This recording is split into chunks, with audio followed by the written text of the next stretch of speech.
ஒரே விளையாட்டு தான் அப்படின்னு சொல்லுவாங்கல்ல, அந்த மாதிரி தான் வந்து நிஜமாவே செயல்பட்டுக்கிட்டு இருப்பாங்க ஆஹா கல்யாணம் சீரியலில் முக்கால்வாசி நேரம். அதே மாதிரி தான் இப்பயும் வந்து பார்த்தீங்கன்னா இங்கே வந்து பிரபாவையும் விஜயும் வந்து இப்போ ஜெயிலே வச்சுருக்காங்க, சாரி போலீஸ் ஸ்டேஷன்லேயே வச்சுருக்காங்க. என்ன நடக்க போகுது ஏது நடக்க போகுதுங்கிறது தெரியல.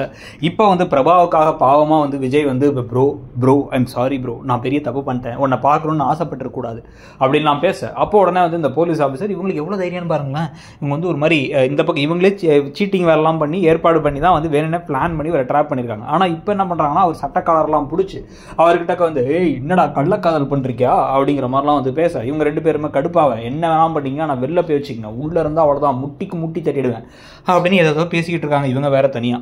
ஸோ இதுக்கு நடுவில் வந்து இப்போ லாயருமே வந்து என்னால் ஒன்றும் பண்ண முடியாது, ஹையர் அஃபிஷியல்ஸ் போனால் கூட இந்த எஸ்ஐயை தான் வந்து ஏதோ பிளான் பண்ணி ட்ராப் பண்ணியிருக்காங்கலாம் சொல்லிடுறாங்க.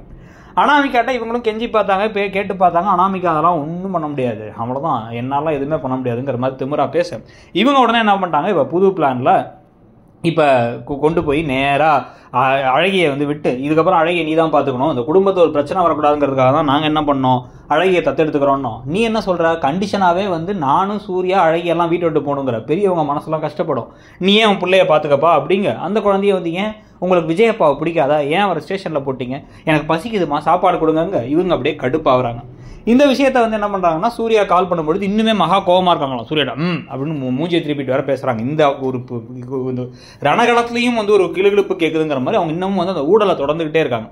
இதை தொடர்ந்துக்கிட்டு இப்போ அவங்க என்ன சொல்கிறாங்க அப்படின்னா வந்து இந்த பாருங்க, நான் எல்லாத்தையும் வந்து பிளான் பண்ணிட்டோம், நானும் ஐஸ்வர்யா அக்காவும் சேர்ந்து தான் பிளான் பண்ணி இவளை வந்து இன்னைக்கு சாயங்காலத்துக்குள்ளார துண்டக்கானம் துணியக்கானு ஓடி வந்து கையெழுத்து போட்டு அந்த கேஸை வாபஸ் வாங்க வைக்கிறோம் அப்படின்னு புது பிளானில் இறங்கியிருக்காங்க. நடக்குமா நடக்காதா, என்னென்ன கூத்துக்கள்லாம் வரப்போகுது அப்படிங்கிறத பொறுத்து இருந்து பார்க்கலாம். நீங்கள் ஓவராலாக இன்னைக்கு எபிசோடு எப்படி இருந்துச்சுங்கிறத பற்றி உங்கள் கருத்து என்னங்கிறத சொல்லுங்கள். தேங்க்யூ.